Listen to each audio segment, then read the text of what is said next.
Welcome, everybody. We'll give folks just another minute to join and then we'll get started.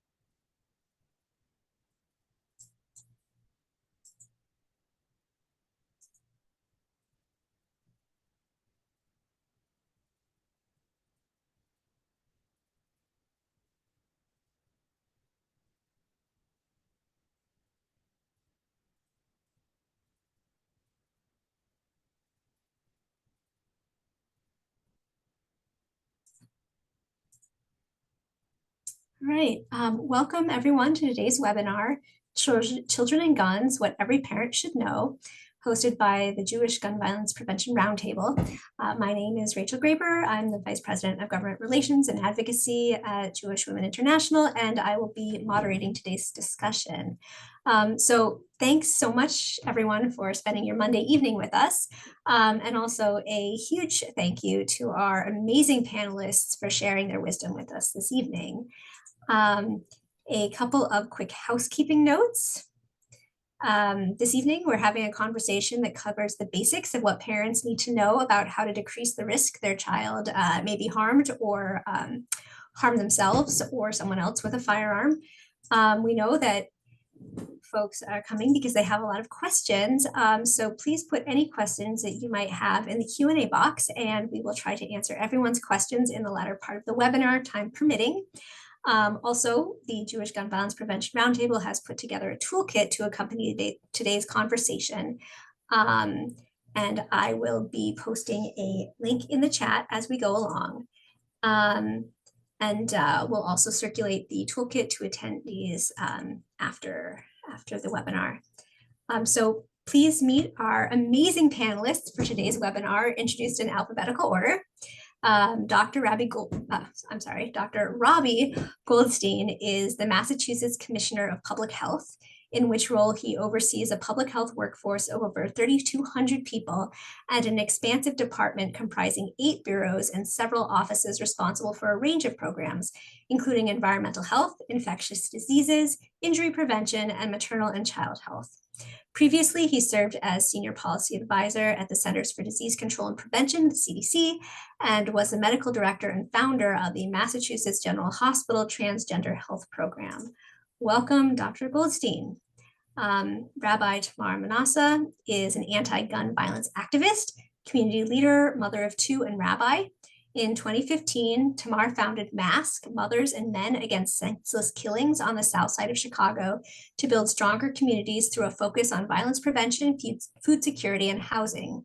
The organization also creates partnerships to ensure that community members have access to necessary city services, opportunities for education and professional skill growth, and economic development. She will be joining us as she is able. Dr. Dorothy Novick is a primary care pediatrician at Children's Hospital of Philadelphia, CHOP, a scholar with CHOP's Center for Violence Prevention, and a writer and violence prevention advocate. She currently leads CHOP's gun safety program, a multidisciplinary initiative with the mission of limiting youth access to firearms through widespread education, individualized counseling, and distribution of gun locking devices. And finally, Dr. Hannah Sachs is a general internist in the Department of Medicine at Massachusetts General Hospital, an assistant professor of medicine at Harvard Medical School, and the co-director of the MGH Gun Violence Prevention Center. Dr. Sachs' research is focused on developing and implementing approaches to prevent and mitigate the impact of firearm injuries in New England and across the country. So this is such an amazing lineup of panelists. I'm so honored to have you all here today. So the first question, Dr. Goldstein, is for you. I know the title for today's webinar is pretty ambitious, what every parent should know about kids and guns.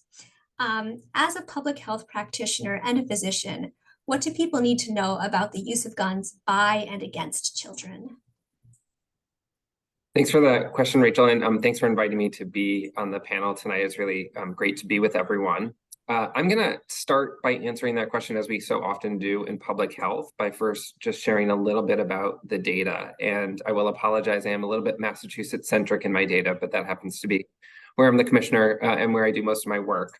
But I'll start nationally and just give folks a lay of the land of where we are right now with firearm injuries and firearm deaths amongst youth in this country. So if we look at recent CDC data, which are released from 2021, we know that there were 2,590 firearm deaths among youth, which CDC defines as ages 0 to 17. And that is an extremely high number, right? A number that we don't want to see here. It really is important for us to dive in and look at what's behind that number. 60% of those firearm deaths were the result of homicide. 32% were the result of suicide. And I think that's not something that is publicized as much, and where we don't oftentimes look at the data, the incredibly high percentage of firearm injuries and firearm deaths associated with suicidal ideation and suicidality. In Massachusetts, if we look at the same year and the same number, where we have pretty advanced firearm protections and gun violence prevention measures in place in the Commonwealth, there were just 39 firearm deaths among youth 0 to 17, but that same breakdown exists. 67% of those deaths were homicides and 31% were suicides. I think the other thing that we focus on quite a lot at the Department of Public Health when we're thinking about the data is the disproportionate impact that firearm injuries and firearm deaths have on communities of color. So when we look in Massachusetts, and we look in particular at Black and Latino individuals, we know that Black and Latino males are disproportionately impacted by firearm injuries and firearm deaths. Over a third of all victims of firearm-related injuries are between the ages of 15 to 24 in Massachusetts. And when we look at the Black and Latino male population in that 15 to 24 age range, they are 41 and 15 times more likely to be hospitalized due to a firearm assault than their white peers, right? 41 and 15 times more likely than their white counterparts. This is really because firearm injuries and violence are concentrated in Massachusetts and across the country in communities that are already marginalized for many reasons, but in particular because of structural racism and because of economic and social inequities that exist. I think if we kind of go beyond the data and don't just focus on the numbers and start to think about why are firearms in the hands of youth in communities across Massachusetts and across the country, we have data in Massachusetts that help us look specifically at the number of youth or the percentage of youth that are carrying a weapon, like a gun, a knife, or a club in schools. And we know that about 6.5% of Massachusetts high school youth reported carrying a weapon back in 2021. Which is a pretty high number to think about, that 6.5% of all high school adolescents are carrying something. But the reality is guns don't make people safer, right? Carrying a weapon does not make someone safer. Youth carrying a gun or carrying a weapon are associated with an increased risk of serious injury and of death. While youth say that they're carrying these guns for self-protection, it actually seems to be linked to an increased rate of hospitalization, injury, and injuring others. And the hypothesis here is that it's actually because of community violence and the witnessing of community violence that is consistently associated with an increased risk of carrying a gun, using that gun, and the risk of witnessing homicide and your risk of suicide. Right, so we in the Department of Public Health oftentimes are thinking about what can we do for youth and adolescents to be protective against what they're experiencing in schools or in their communities. And what we found are that the protective factors against carrying a firearm include things like school attachment, giving people a sense of community within their school, parental monitoring, neighborhood collective efficacy and firearm policies that restrict access to firearms. And this is really important because when children are exposed to firearm violence, whether that's a direct exposure or an indirect exposure, they can then go on to have significant adverse short-term and long-term effects that might be physical or mental. So we see things like post-traumatic stress disorder, we see depression, we see anxiety, impacts on emotional well-being, but we also know that violence exposure is associated with alcohol use disorder, sexual risk-taking, chronic disease like heart disease and diabetes, and even premature mortality.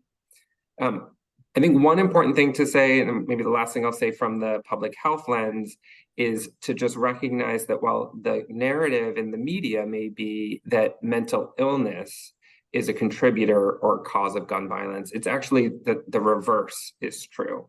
It is not that mental illness results in gun violence. In fact, psychiatric illness is not a strong predictor of gun violence, but exposure to gun violence does result in concerns around mental illness. While there are a lot of individuals with various and complex mental illnesses, we know that 95 to 97% of homicidal gun violence in this country is not carried out by individuals with a mental illness. It is mostly by individuals who are not diagnosed at any point in their life with a mental illness.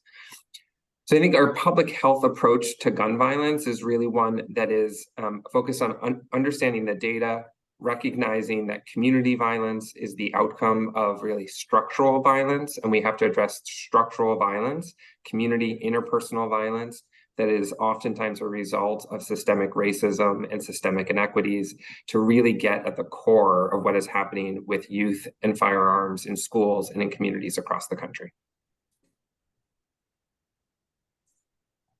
Thank you so much, Dr. Goldstein. I always learn so much during these webinars.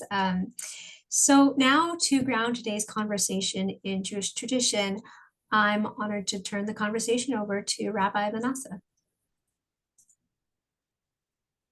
Hi, can you guys hear me okay? I'm sorry, today has just been a really, really crazy day. I am on the block today and I wasn't supposed to be, because it's like a gazillion degrees in Chicago right now, and like everybody is passing out and everything, so it's crazy. But I'm going to talk about a little bit about what I do. But what led me here, it is my Jewish principles and my Jewish values. I have to fight gun violence because this is saving a world, right? So the Talmud says to take a life is to kill a whole world. To save one is to save a whole world. And when I look at that and I see all the potential that is killed off in Black and brown communities by gun violence, me knowing that we are called as Jews to do something about that, or we have the power to do something about that, that's what activated me. That's what motivates me. And it's also the fact that I am the mother of 2 Black young adult children, and I don't want them to die. So the idea for me is, how do I save them? That's how all of this started. So the doctor that so brilliantly spoke before me, I created a space because I agree with him that community involvement. You're muted. You just Actually, them from committing gun violence, right? And the idea is, if parents are watching, sorry, my phone keeps ringing. I'm so sorry.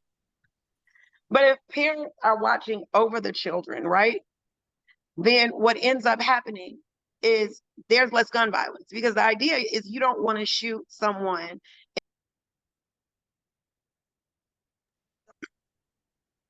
Did you get that? We got, you don't want to shoot someone, and then we lost you again. And then there's a group of moms sitting on the corner. Would you guys like to see what I created on the block to save lives? Because they're going to keep calling me until I show you. Is that okay if I take you guys with me? Sure. Okay. So this, I'm going to show you what the block is. This is a space that I actually sent kids to trade school. Just the kids, the 12 kids who are most likely to kill or be killed. And what we did was we actually built a space to keep them safe. And so they came back and they built this school out of shipping containers, a community center out of shipping containers. That's what they built. And so on this corner every day, we feed people dinner. And I think that's what that was. We were feeding. Oh, we just lost you again.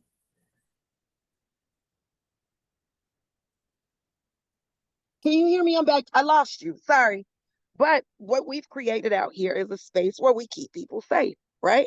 Where everyday kids come here and play. They eat dinner. Let me hold on one second. Let me turn the camera so you guys can see it. So this is the tent because it's 1,000 degrees. So I'm gonna show you under the tent. There are the kids that are left waiting on their pizza. And then back here, this is what was built by those kids who we sent to trade school because we didn't want them to die and we wanted them to have a skill. But now they are very different people. These are the people who help us keep the other kids alive. They become the example of this, they become the success stories. They become the kids who chose door number 3, not dead or jail. And so we try to get to them really early as I would say maybe 2 or 3 years old. We start working with kids here. And we start working on their emotional health before anything because we do gun safety classes for kids as young as 2 years old. We actually wrote a book called Run, Run, Run, a child's book about gun safety. And like here, if a kid hears the word gun, they all say run, run, run, because that's the muscle memory that we want them to have. So like stranger danger or stop, drop, and roll, we want them to say, see a gun, run, run, run. Because they understand that, these are all kids from, very young. They have family members who they've lost to gun violence. Everybody out here has been touched by gun violence. It's not something that's theoretical. It's not something that they just see on the news. This is something that each of them deal with in their families all the time. And that starts when they're really young. So for us, the idea is it's not necessarily guns are never good. They're never the answer. But it's much easier for us to actually change the way that young people think about guns than it is for us to say, okay, give us your gun.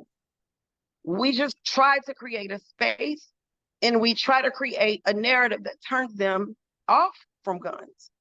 We teach them other ways of dealing with their issues. First of all, we have to teach you the difference between anger and sadness or anger and fear. What makes you think you need a gun?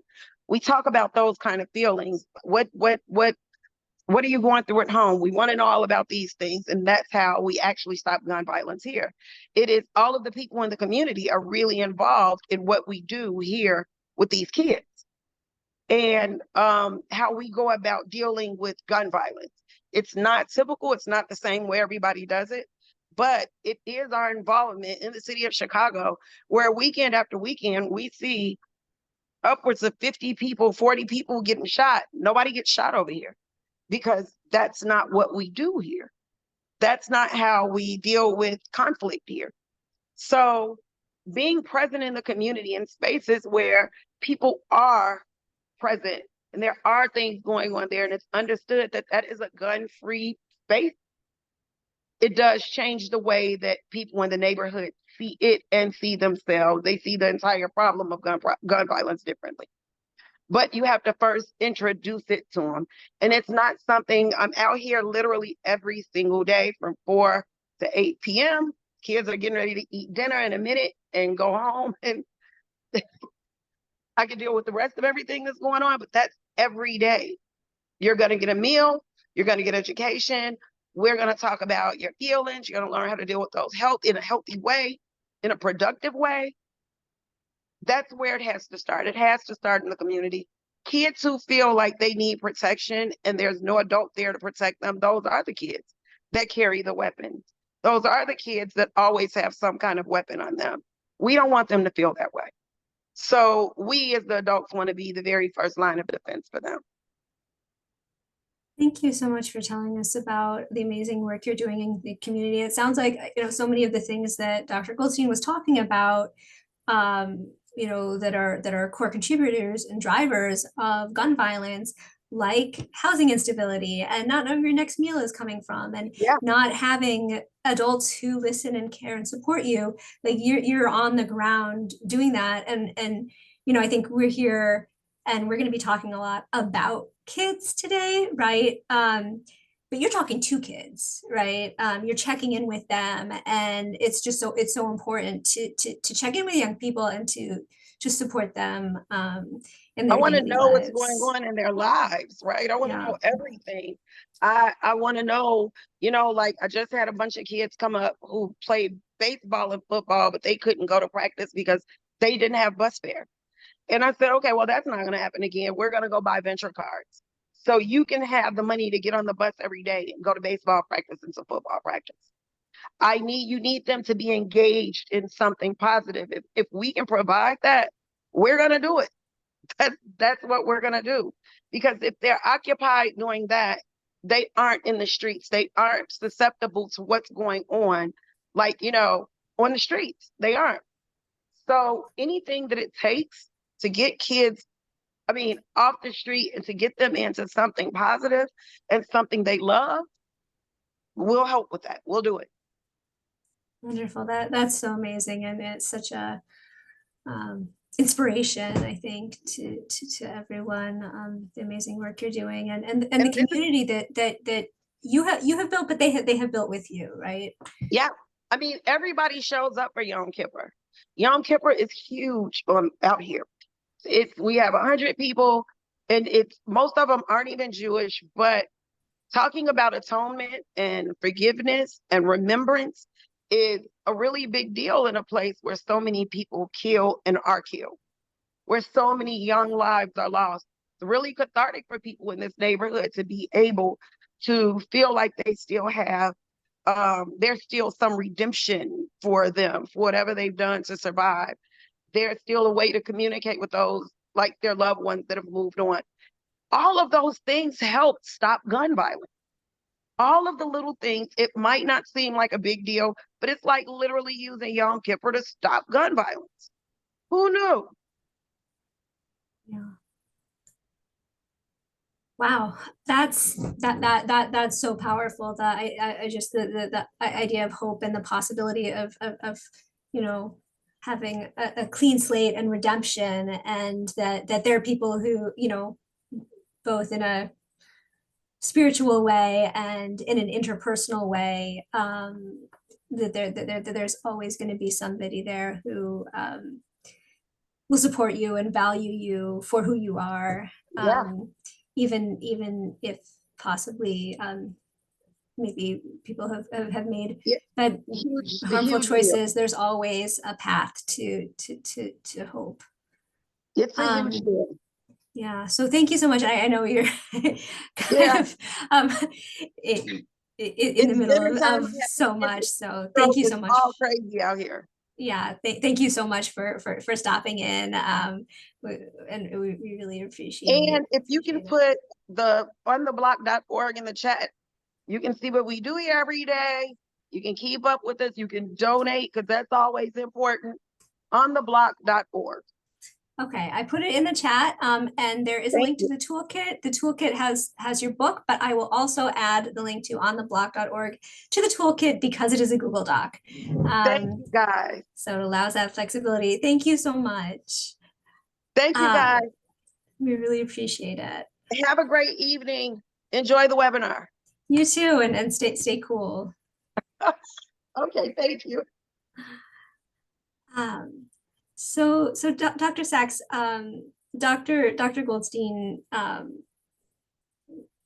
referred to some of the consequences of gun violence, and Rabbi Manasseh also did. And I think we often, when we think about gun violence, we think about the physical injury and the physical harm, but we also know that there are consequences beyond physical injury, including impacts on families, on communities, society, psychological injury, spiritual injury. Can you just tell us more about some of those consequences? Thanks, Rachel. And I think the rabbi just really shared it with us even better than anybody could possibly put into words, just bringing us along with her on that journey of seeing the space where she's working. And I think what's so powerful about that, about having the opportunity to tag along on the block with her for literally just a minute, is that when we're talking about this issue, there is so much learned helplessness. when it comes to gun violence in this country. That we see the headlines every day. We hear about these public mass shootings. We too often ignore the daily gun violence that is in so many of our cities, and people just throw up their hands and say there's nothing we can do.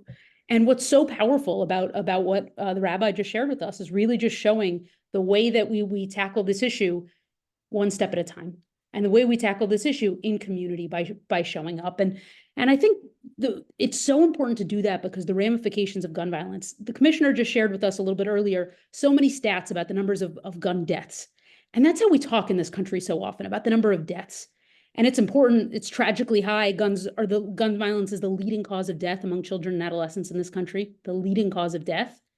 And yet that toll, her statistics vastly undercount the toll of this problem. People who are shot and survived, as a doctor, those people become our lifelong patients. And we don't track those people systematically. Our national data infrastructure, we don't track well how many people are shot and survived.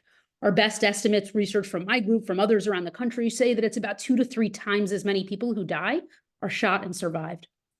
That number, as stark, as horrifying as it is, also doesn't account for the number of people who are bearing witness to this violence, who have family members and loved ones that are injured. What does it mean to have your parent in the hospital from one of these injuries? What does it mean to have your sibling? What we know, again, from our research, is that substance use disorders, mental health impacts go up among family members of those who struggle with gun violence and who suffer from these injuries. And yet we don't do nearly enough in our healthcare system to wrap resources around not only just the person who is injured, but around their entire family. There are some bright spots. There's some amazing violence intervention programs at many of our hospitals, but they need so much more funding from departments of public health across every state in this country. Need so much more investment. And I think those are critical places that we need to start. And recognizing every single person on the webinar, I can't see people, but I imagine that there's not a single person here who hasn't been touched by this issue in some way, whether very personally in their own family, whether it's having a child who does active shooter drills in their school, because 95% of public schools in this country do some form of active shooter drill. 95%. If you could imagine something that we would try as a country to get every public school to do, and this as a country is what we've chosen, without real evidence that if the worst thing imaginable comes to school one day, that having gone through some of these drills really changes outcomes and improves things, but growing evidence from different groups across the country that were traumatizing a lot of kids. And those kids who maybe even never witnessed gun violence themselves, who are going through those drills, are affected by gun violence. And we need to think much more holistically, much more deeply about how to ensure we're not causing harm and how to wrap the care around every single one of those kids. Thank you, Dr. Sachs. I think it's so easy to look at numbers and not see the people behind those numbers and not see the numbers behind the numbers that we actually do see. So Dr. Novick, when we're talking about children in general and children and guns in particular, we know that children are always growing and changing, not just physically, but also cognitively and emotionally. How does a child's developmental stage impact the risk that a firearm poses, both for accidental and intentional discharges? And can you talk about the importance of safely storing firearms and what that means? Yes, absolutely. And thank you so much for asking that question. Much of my work over the last several years has really focused on minimizing the risks of firearms in and around the home environment, which has become especially crucial over the last several years, given these dramatic surges in firearm sales that we have really seen across the country. And the fact that less than half of firearm owners do store every firearm securely. And by that, we mean unloaded, locked, and separate from the ammunition. And as Dr. Goldstein said, these shootings really make up a far larger percentage of youth firearm deaths than many people realize. That 32%, percentage that he quoted of youth suicide deaths, those almost very, very frequently involve the gun. More than 80% of the time involve the gun of a friend or family member. So many of these shootings are occurring in the home environment. So you're absolutely right, Rachel. I mean, it's crucial that we as pediatricians, as parents, really everyone who works with and cares for youth, it's so important that we consider the ways that a child's brain is different from an adult brain and the ways that these differences really can put children at particular risk for firearms in and around their home environment. So to answer your question, if we start with the very youngest children, really one of the most important things for us to consider when it comes to firearms is how naturally curious young children are. Curiosity, of course, as a pediatrician, as a parent, this is something that we celebrate in children, right? It's what allows a child to learn and ask questions and ponder the answers to all of those questions they ask us all the time. And part of that learning, part of that curiosity also drives them to explore the world around them. And this exploration, of course, can also place young children at really enormous risk. We know that when children explore their own environments or other people's environments that they're in and discover accessible firearms, we know that most kids cannot tell the difference between a real and a fake gun, and that kids as young as 2.5 years old are strong enough to pull the trigger and fire a shot. So 2023, we have new data that shows that 2023 was the worst year on record for these unintentional shootings by children. There were 411. And what's particularly devastating is that in almost every case, the victim of these shootings is another child. 9 times out of 10, the victim is a sibling or a friend. And so if we want our children to explore and learn from the world around them, but also to be able to do so without risking this kind of trauma and injury and death, we really need to ensure that their environment is as safe as possible.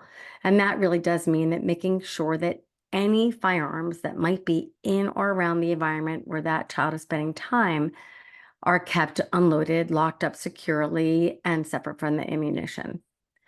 And then, to sort of go back to your question of how is the child's development and behavior impact this issue, we ask ourselves, well, what happens as kids grow older? And one thing that some people don't realize is that, first of all, unintentional shootings really remain a significant risk. I think what we hear a lot about on the news is little toddlers, finding firearms and shooting themselves or others. And that is certainly an enormous problem in this country. And the age group that is even more common when it comes to these unintentional shootings are actually kids over 14. So that curiosity, sort of stays with children as they grow older. And then what becomes an even greater risk, tragically, exactly as Dr. Goldstein referred to, is firearm suicide. And we really are experiencing a crisis in terms of teen mental health and in terms of teen suicide in this country. These fatalities, exactly as Dr. Goldstein mentioned, make up 32% of youth firearm deaths. And that rate has gone up, or the rates of youth firearm suicide, the rate of youth suicide has gone up 50% in the last 10 years. And in certain racial and ethnic groups has gone up even higher. In Black and Brown youth, it has gone up 78%. So in certain ethnic groups, the rise is even higher than that 50%. So when it comes to child behavior and development, what's really important for us to consider when we think about youth suicide are really 2 things. One, I think most of us who've ever been teenagers or preteens ourselves or parents or worked with teens know is how incredibly all-consuming and powerful the emotions can be in the preteen and adolescent brain. And the second is really the fact that the frontal lobe is often not yet fully developed until the mid-20s. And the frontal lobe is really the part of the brain that allows us to consider the consequences of our actions and to exert sort of top-down control over these really powerful emotions and impulses. And so what those 2 things add up to is that all too often, a teenager can become suicidal in a moment because of a thing that happened. This is really not always the kind of depression that we can see or that we, know sort of is pre-existing. And if that teenager tries to take their own life by taking pills or slitting their wrists, they really have about a 2 to 4% chance of actually ending their lives. And the reason for this is that once their emotions come down a little bit, they have a chance to think about what they've just done. Maybe they lie down and they get scared and they call for help. This is a moment that they often reconsider that action that they've just taken. But if they reach for a firearm instead, in that moment of really heightened emotion or crisis, 9 times out of 10, they are dead before they ever have time to reconsider. There really are no second chances when it comes to firearm suicide. And so it's the presence of that accessible firearm in that heightened emotional moment that all too often is the difference between life and death. And so really over this span of the child's life, having a firearm in the home environment that is not properly secured can really present enormous risk to kids of all ages. Thank you, Dr. Novick. Just for everybody's reference, in the toolkit, there is a link to a brochure put together by the Department of Justice about different safe storage methods. So please do check that out. So I have one more two-part question. Dr. Novick, we know that while we can take steps to limit kids' access to firearms when they're at home with us, kids often spend time at homes of friends, family members. So can you give us some tips for talking about gun safety with other adults so we can minimize the risk that kids will encounter unsecured guns at other people's homes?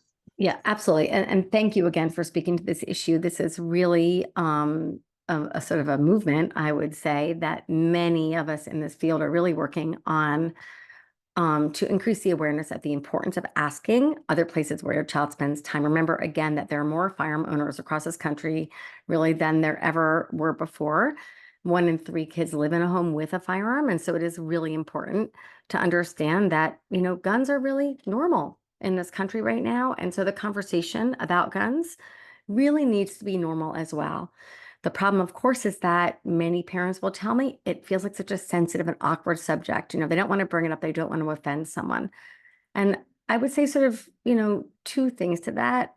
Most importantly, what I hear over and over from families who do ask that question is that the recipient of that question, the parent whose, home their child might be going to, is all what I hear over and over again is that they are so relieved that someone asked them that question, because it gets it out in the open and it empowers that person to then ask other people where their child might spend time. So the more we talk about it, the less taboo it becomes and the more sort of, normal it really can be. What we generally encourage families to think about when they're going to ask about firearms in the home is to try to wrap that question into all of the other safety things we might ask. So before my child goes to someone's home, I might remind them that he's still 3 and needs to be in his car seat, or that he has a peanut allergy and here's his EpiPen. Or, I love to blame my own kid. Like, my kid is so curious. He finds everything. If you leave him alone for a second, he will be in the drawers. He loves to explore his world. That's one of his favorite things. So I'm perfectly happy to blame my own child and say, because of that, I just want to check in with you and see if there are any firearms in the home, and if so, how they're stored. So we want to really wrap it into all of those other great safety conversations. My kid can't swim yet. Please be careful if he's in the pool. We wrap it into all those conversations that we're comfortable having. And that really we find is the most acceptable way to have this conversation in a way that does not feel judgmental and doesn't feel like an invasion of someone's privacy. And if you, I can put in the chat, there is 2 really great places to get more information about this. One is a public health campaign that is being operated by Northwell Health, and it's called It Doesn't Kill to Ask. If you just Google Northwell Health, It Doesn't Kill to Ask, I can put the link in as soon as I'm done chatting. And the other is Brady as well, has a lot of information on their website about how to ask that question in a way that is non-threatening. Wow, thank you, Dr. Novick. So I will add the It Doesn't Kill to Ask to the resource guide that is linked in the chat, and that again we will also circulate afterwards. It also, Susan, does include Be Smart for Kids as well. That is also part of the resource guide. Actually, and since Dr. Novick mentioned it, the annual End Family Fire Ask Day is coming up on June 21st. So hopefully folks can check that out. There's a link. There's also a link to Rabbi Manasseh's children's book, Run, Run, Run. I think maybe we have time for one very quick question. So thank you for everybody who has put questions into the chat. A lot of them are comments.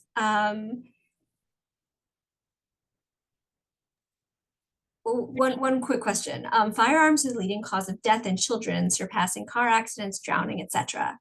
So how do we get to this place? And what can we learn from other public health interventions and campaigns to help us deal with the gun violence issue? Are there other successes that we can use as models to reduce gun violence?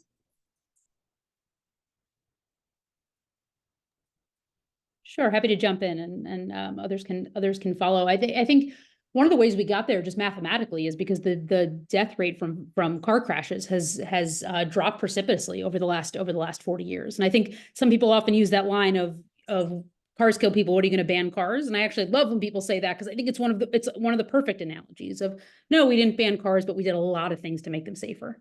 We have mandatory seatbelt laws. We worked on speed limits. We had mass cultural change so that friends don't let friends drive drunk. Things that were total reality 30 years ago are closer and closer to unheard of today because of the ability to change laws, change cultural norms, and change all of those things. And not a single person thinks that we achieved those things by making 17-year-olds safer drivers. And any parent of a teenager, I think, can certainly attest to that. And I think, looking at Bill's question there too, and trying to just tie these together, one of the things about this issue is that it's so immense, it's so big. And it's going to take all of us saying where we are, what is it that we can do from our lens. So if you're a doctor, you've got to learn how to talk to your patients about this issue, because that's something we can do. If you're a public health professional, there's other pieces there. If you want to go to Capitol Hill nationally or in your state, there's a lot that needs to be done on the regulatory level. But there's a way for every single person here to really get involved and think about how they can do more in this space, and it's going to take everybody. I can maybe add to that from the public health perspective. I think what Dr. Sachs said is so true, and the analogy to seatbelts, I think, is an incredible public health success story, and where we could be very successful with gun violence prevention as well. But I also just want to point out, and Rachel, you sort of brought this up after my comments, that one of the things that we've really missed out on in public health is investment in upstream factors that affect public health. In particular, you talked about housing instability and the impact that housing instability can have on communities. When we look at gun violence rates, they are higher in communities where there's increased housing instability, right? And so a real shift in our investments, moving upstream in our investments, will have a positive impact and a benefit when we're talking about gun violence prevention. It will also impact and have a benefit in many other things that are relevant in the public health space, which is why we really do want to shift that way. If people are thinking about where they might be able to advocate or how they can try to push their local public health department or their state public health department, it's to really take a look at the upstream factors: housing, transportation, community development, the way that we're addressing what is really the result of decades and centuries of systemic racism that have created communities that are unsafe and created trauma in those communities that then beget more trauma and more violence, like gun violence. Any last words before we wrap up? Okay, well, unfortunately, we have come to the end of our time together today. Thank you so much to all of our amazing panelists for sharing your extensive expertise and wisdom with us today. If you need to get a hold of any of us, I'm going to put my email in the chat. You can drop me a note and I can connect you. Thanks also to all of the members of the Jewish Gun Violence Prevention Roundtable who participated in planning this webinar and developing the written toolkit. I will put the toolkit in the chat one more time for everyone's convenience. Finally, a huge thanks to everyone who attended this conversation today. Thank you for people who asked questions. We really appreciate you taking the time to learn with us, especially at this late hour for folks on the East Coast. So please keep your eyes peeled for a follow-up email with a toolkit in case you didn't save it from the chat. I will be in touch about recording as well. Thanks, everyone, and we hope to see you next time.